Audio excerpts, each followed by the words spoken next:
الحجرات ان اللہ یعلم غیب السماوات والارض، یقین جانو کہ جس قدر آسمانوں اور زمینوں میں غیب ہے اللہ جانتا ہے.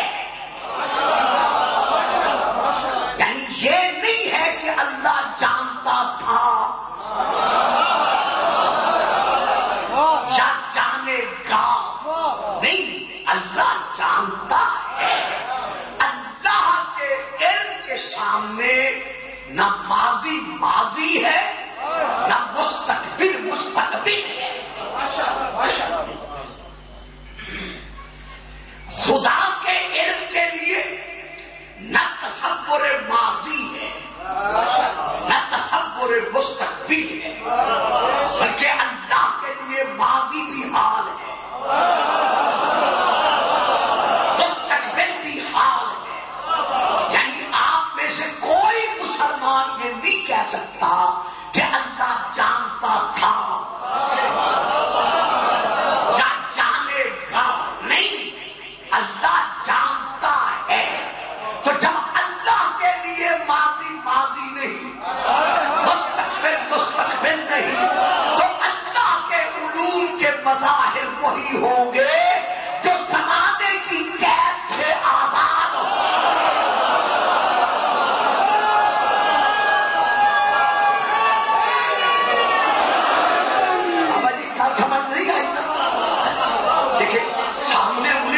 چاہیے تھا جو میری بات لے سکے. اب بچے کیا سمجھے میں کیا پڑھ رہا ہوں، جس کو علم نہیں ہے اسے کیا پتا میں نے کیا پڑھا. ضرور پڑھے سارا.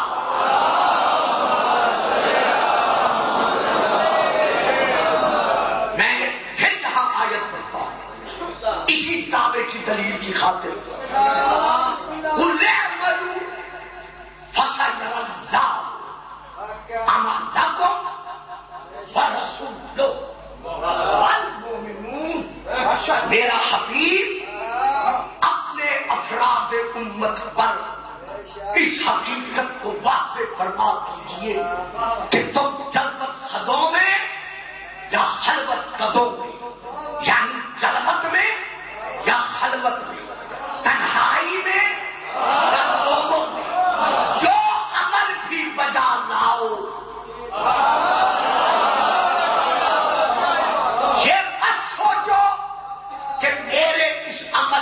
میرے سوا اور میروں کے سوا، یعنی جو میرے گردا گرد بیٹھے ہوئے ہیں میرے سوا اور میروں کے سوا کوئی اور نہیں دیکھ رہا نا. تم جو بھی عمل بجا لاؤ تمہارے اعمال کو اللہ سمجھ رہے ہیں میری بات. اب دیکھیے یہاں ایک بہت بڑا ایک علمی پہلو ہے جس کا شیعہ سنی سے تعلق نہیں ہے، ہر صاحب اسلام سے بھی نہیں ہے، بلکہ قاعدہ ہے اصولی طور پر علم نحو کہ جب صیغہ ہو مضارع کا اس پر سین آ جائے یا سوفا آ جائے وہ اسے حال کے معنی سے نکال کر مستقبل کے معنی کے ساتھ خاص کر دیتا ہے. یہ بات میری سمجھ میں آ رہی ہے. اب سیرا ہے جرا، یہ ہے مضارع کا، اس کے اوپر سین داخل ہے. کل عمل فسيرى الله. اب اس کا ترجمہ کیا ہونا چاہیے علم نحو کے قاعدے کے مطابق کہ اللہ تمہارے اعمال کو دیکھے گا. لیکن جو ترجمہ گھروں میں جا کے مردی میں آئے، شیعہ سنی نہیں، اہل حدیث کا بھی باقی بتاتے تھا، جو مرضی میں اٹھا کے دیکھ لو، ہر ایک نے ترجمہ یہی لکھا ہے کہ اللہ تمہارے اعمال دیکھ رہا ہے.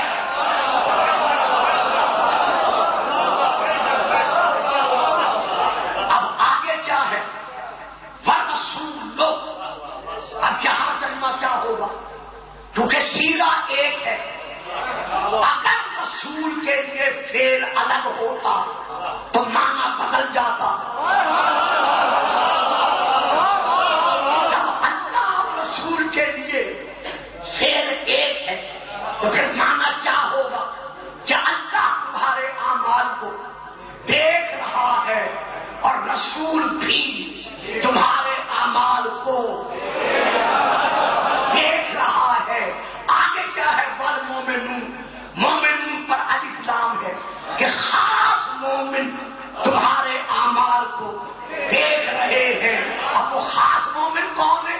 تفسیر القرآن اور تفسیر صافی، تفسیر قمی، بہار بات، اس بات ولایت، میرا انوار اور باقی بہت ساری شیعہ کتابیں. رسول کا فرمان ہے کہ ان مومنون سے مراد ہے علی سے لے کر باقی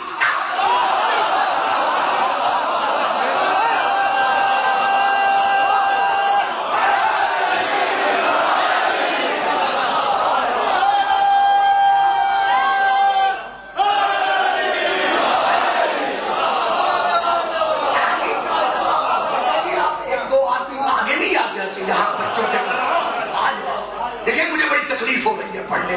یہ بابا جی بالکل چپ بیٹھے، ہمیں سمجھ نہیں آ رہی میں کیا پڑھ رہا ہوں. آ جائے ذرا آگے. علی سے لے کر باقی تک یہ ہے المومنون. اب کئی ترجمہ کیا ہوگا کہ اللہ بھی تمہارے اعمال کو دیکھ رہا ہے، رسول بھی تمہارے اعمال کو دیکھ رہا ہے، اور علی سے لے کر بارہویں ہادی تک تمہارے اعمال کو دیکھ رہے ہیں. تو سمجھ میں نہیں آتا جب اللہ انہیں حاضر و ناظر بنا رہا ہے.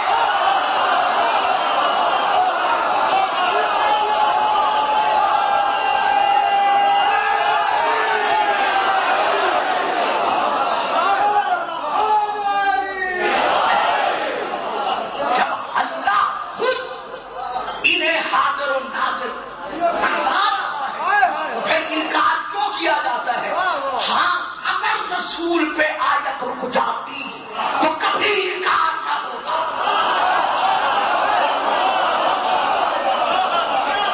آپ نے بات ہی نہیں دی، میں جلدی میں کیا کہہ گیا. اگر کلے ملو فصل اللہ ہو اگر کو رسول لوگ پہ آیت رک جاتی تو انکار کبھی نہ ہوتا. آیت آگے بھی ہے اگر رسول کو حاضر و ناظر مانے تو ماننا پڑے گا کہ محمد کا مسیح وہی ہوگا جو حاضر و ناظر.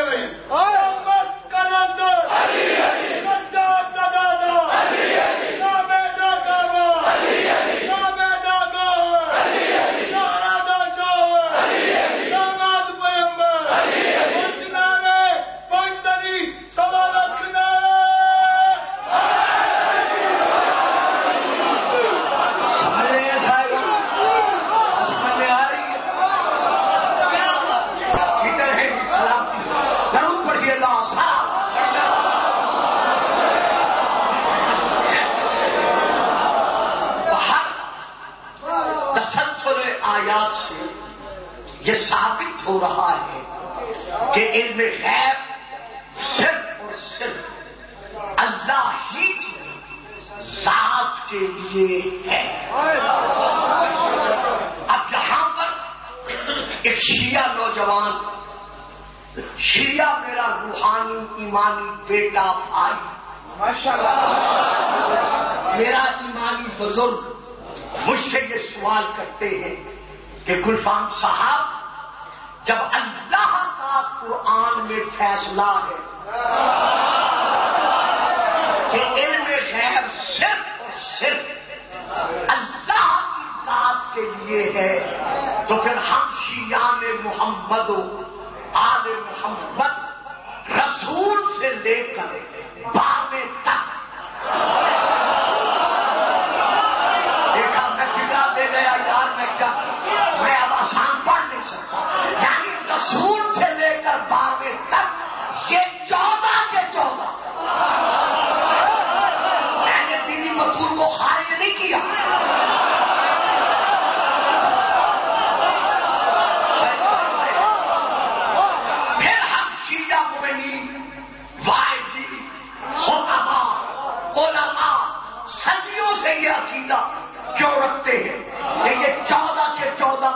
بھی عالم الغیب ہیں.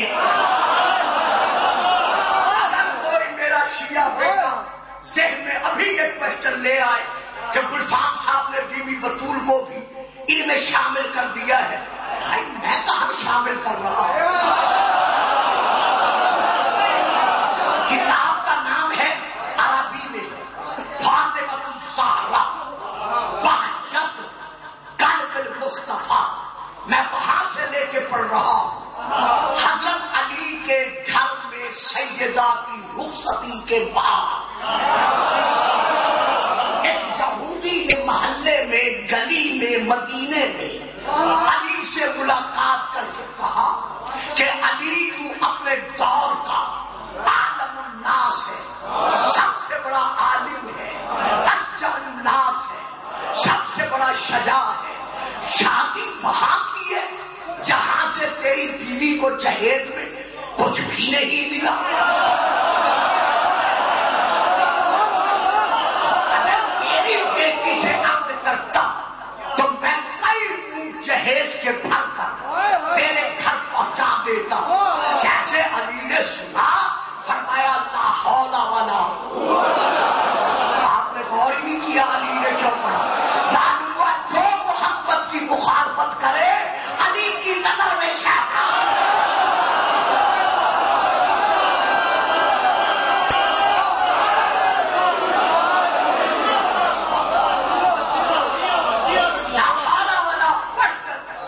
علی گھر تک پہنچے، دروازے کے اندر قدم ہی رکھا تھا کہ سیدہ آگے بڑھی. ساتھ بسم اللہ کے بعد سر جھکا کر کہا میرے سرتاج، میرے والی، میرے وارث ابن اب کیا اجازت ہے میں آج آپ کو دکھاؤں کہ اللہ نے میرے جہیز میں کیا کیا.